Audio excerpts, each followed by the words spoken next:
আজকে বানাবো tomato stick. তার জন্য আমাদের লাগবে টমেটো। তো আমি এখানে নিয়ে নিয়েছি 3টে টমেটো।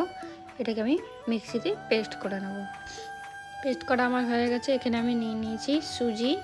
এরপর দিয়ে দেবো টমেটো পেস্টটা যেটা আমি করে রেখেছিলাম, আর দেবো এখানে কিছু মশলা। এখানে আছে নুন, হলুদ, কালো জিরা আর জোয়ান, আর আছে কিছু ভাজা মশলা। এখানে আমি যতটা সুজি নিয়েছি ঠিক ততটাই আটা নিয়েছি। এরপরে আমি জল দেবো না, টমেটোর যে পেস্টটা করে রেখেছিলাম সেই পেস্টটা দিয়ে আমি মেখে নেব।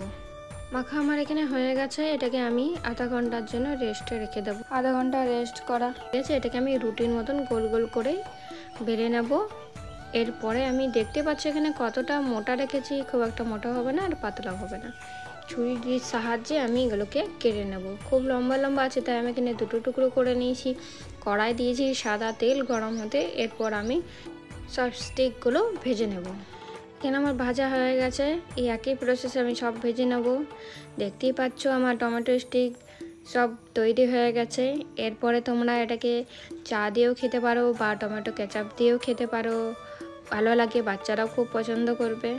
তো ভিডিওটা আমার এই পর্যন্ত। ভালো লাগলে লাইক, কমেন্ট, শেয়ার করতে ভুলো না। দেখা হচ্ছে নেক্সট ভিডিওতে। টাটা।